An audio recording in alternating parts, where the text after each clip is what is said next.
Well, hello, everybody. It's Craig and Richard here, and it's great to be with you on the first of our four weekly feedback videos. Hi, Richard. How are you going? Hey, Craig. Really good today, thanks. And some great stuff happening in the discussion forum. So I'm really looking forward to making this video. For all of our learners, we make a video every week, just summarising the key points that come up in the discussion forum. So just like to thank you all for your contribution to those forums, and we thought we'd just address some of the key topics that have come up this week. Yeah, and because we're not in the same room doing a face-to-face course, this is our way of trying to, along with Sherelle doing the great mentoring, our way of trying to stay connected and in real time as much as we can, follow and support learners through the whole course. And we've got thousands of people joining in from all around the world, which is great, and many repeat learners too, getting an extra dose of mindfulness, because I think many of us find that at the end of 4 weeks, we haven't kind of got it covered yet. Yeah. Well, Craig, also with statistics showing that we're only paying attention about half the time, which we'll talk about a bit later, I guess it makes sense to do the course twice, doesn't it? Because if you do the course twice, maybe you'll actually hear all of the information. Well, that's as long as you pay attention to the other half you missed the first time. But if you pay So, and some learners have wondered, why do the course again when, maybe done it the first time? And really, I suppose you'd say, well, there's the information, but it's more than just information. It's about cultivating a way of life and a way of being, and that doesn't happen overnight, really.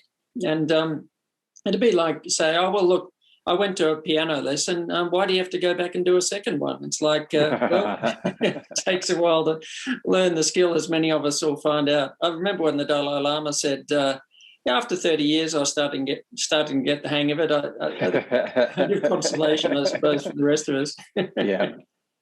It's so true, isn't it? This is a lifelong practice for anybody. And so, it's not like we do this once. And in fact, it's a really good point, because it's not like even the exercises in this, it's not like you do them once and tick them off and move on to the next step and the next week. And then at the end of the 4 weeks, okay, tick, you've done mindfulness now. But it really is about finding ways of integrating mindfulness into our lives, whether it's, daily meditation practice or informal practice or all the other things that we explore in this course. It's about taking them and really integrating them in a sort of, systematic way into life. And in the beginning, it's a practice, isn't it? It's like a routine and a practice. And over time, it does start to just become more how we live in each moment.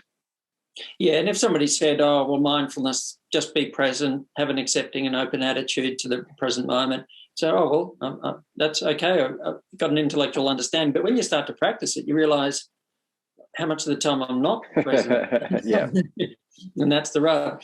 A number of learners have been saying they've been finding, surprisingly, how effective even short mindfulness practices can be. Yeah, it's interesting, isn't it? Yeah. Yeah, you and I were always kind of teaching 5-minute practices in our courses, thinking that was a good starting dose. When you compare that to mindfulness-based stress reduction or mindfulness-based cognitive therapy, where participants are asked to do 45 minutes a day straight out of the gate, 5 minutes seems really doable, doesn't it? And yet for some people, even that was a bit of a struggle. So we introduced the comma and, sort of a shorter sort of 2-minute meditation practice. And it is great to hear from our learners, like you said, that they really find that, a good starting dose, you could say. And it is quite effective. I mean, even in 2 minutes of just being present and being with ourselves, it gives the opportunity for the mind to calm down a little bit, or the body to relax, or we maybe just start to notice a little bit more what was there under the surface. And so it really doesn't take much. And when we talk about meditation practice over time, people often ask me, how long should I meditate for? And the answer that I usually give is you should meditate for the amount of time that you can sustainably maintain over a long period. So if that's 2 minutes or 5 minutes or 10 minutes or 20 minutes, it doesn't really matter. It's just that it's whatever works for the individual. Yes, and there's obviously benefit in doing more practice if we're up for it over time.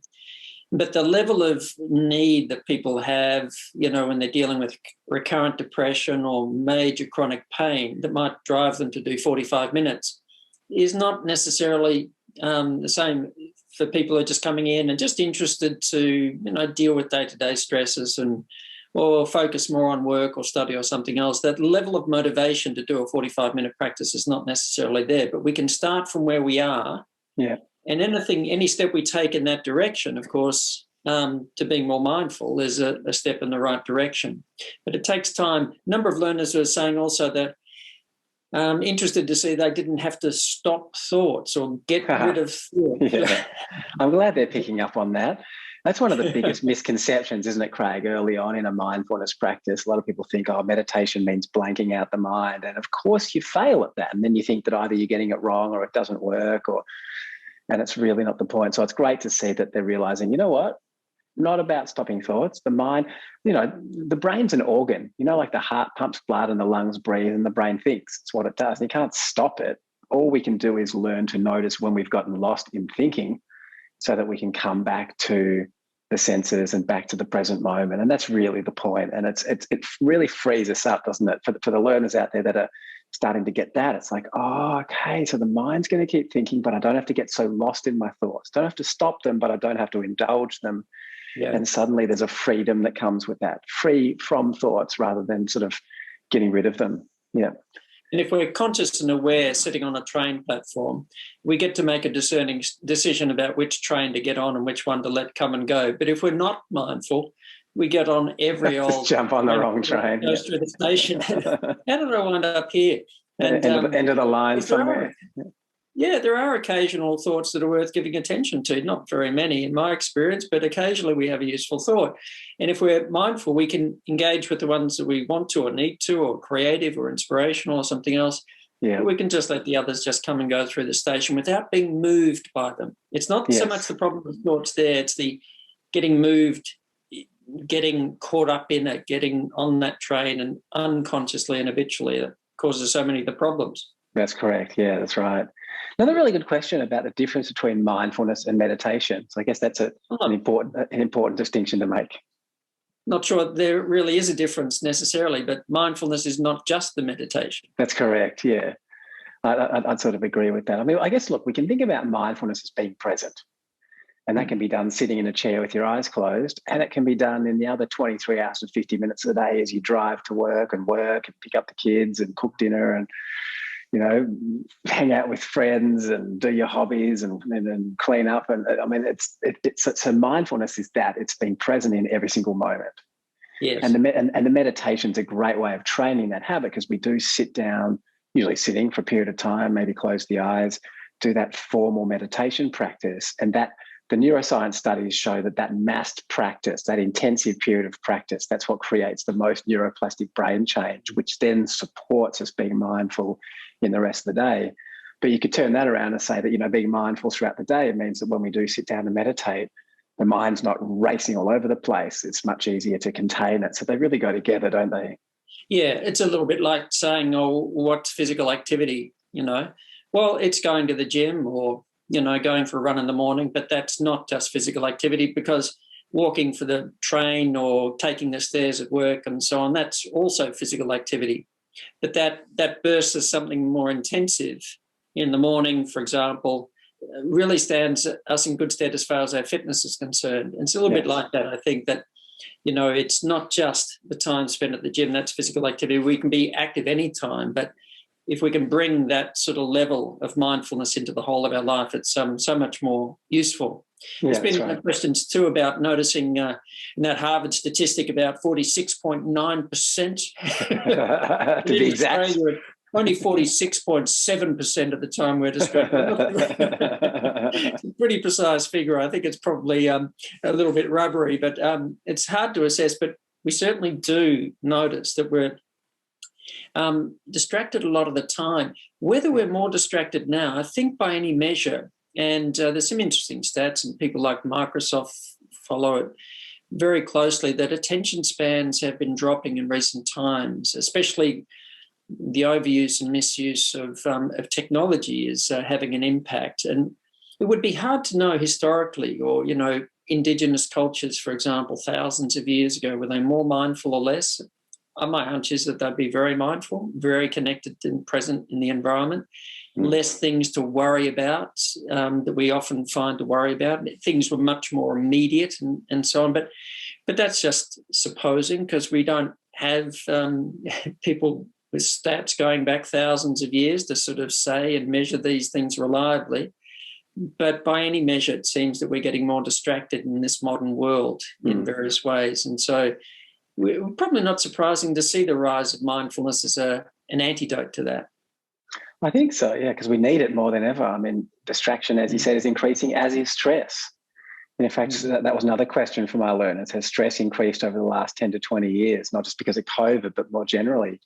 And the answer is yes. I mean, we're seeing rates of all mental health problems increasing, whether it's anxiety, depression, stress, or addiction, all those kinds of things.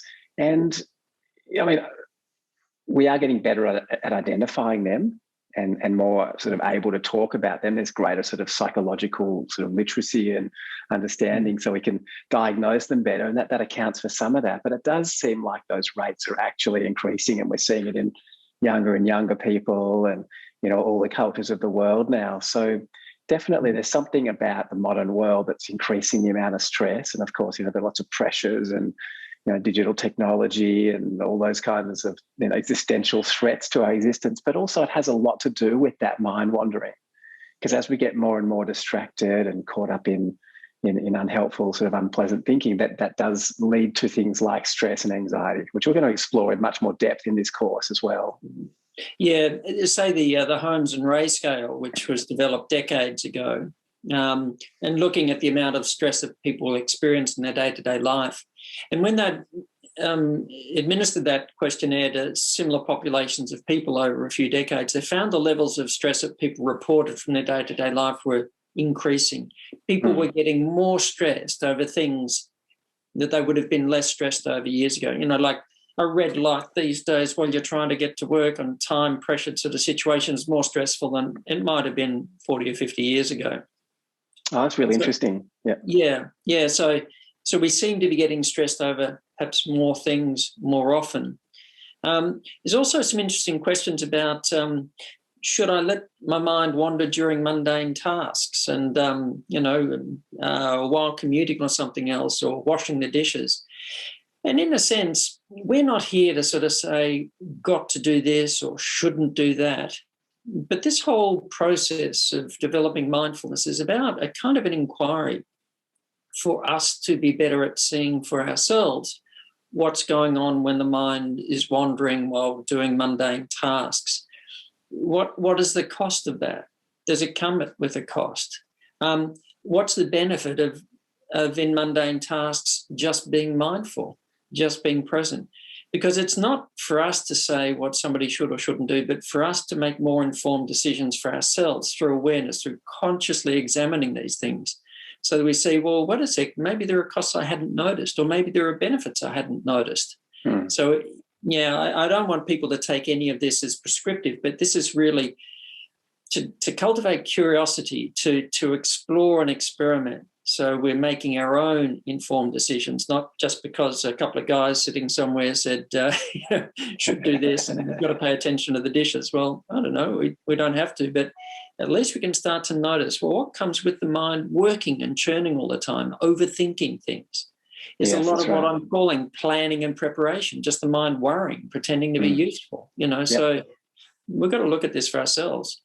Definitely, Craig. And I could also add to that, though, that, if let's say we want to sit down at our desk and study and work and be focused, that attentional focus, the ability to do that doesn't begin when we sit down. That's begun long before that. It's like you go back to your metaphor of physical exercise. If you've got to run to catch a train, it makes sense to have done some cardio training before you have to run to catch the train.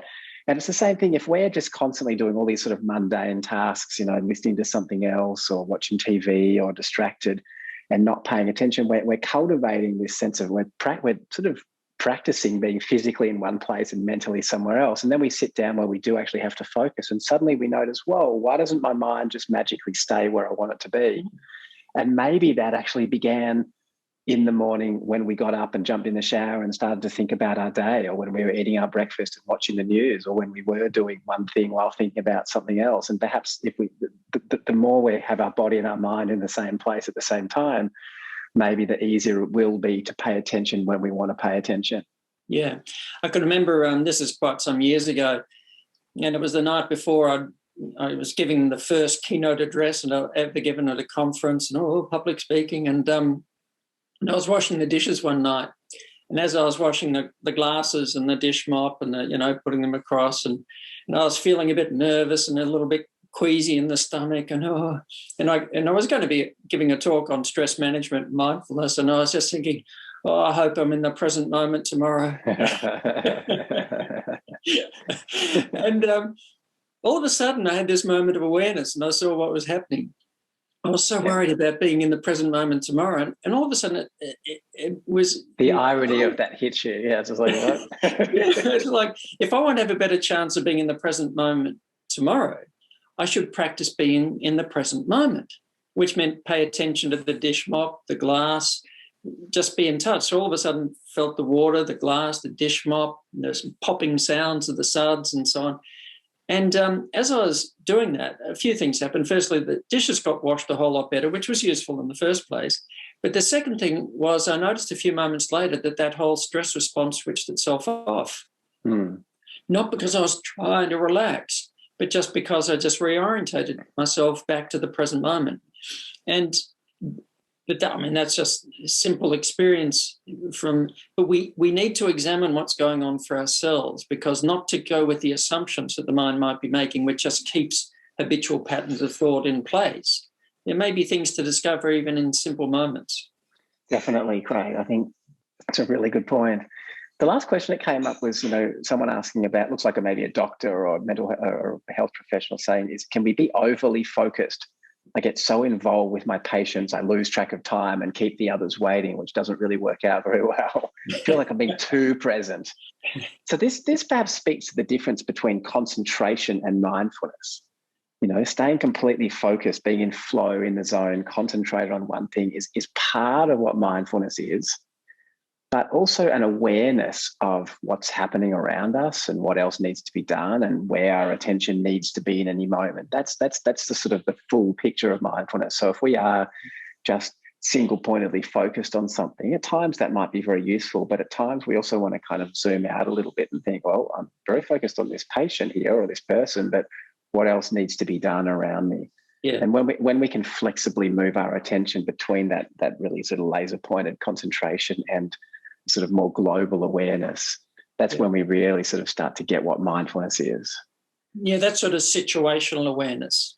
And it often happens, in my experience in consulting, that very present with somebody, but, there's something that pops into mind. Oh, it's about time to, time is up for now, unless there's some vital reason you have to stay with somebody because of an emergency situation. But that situational awareness, this is within the larger context in view, as it were.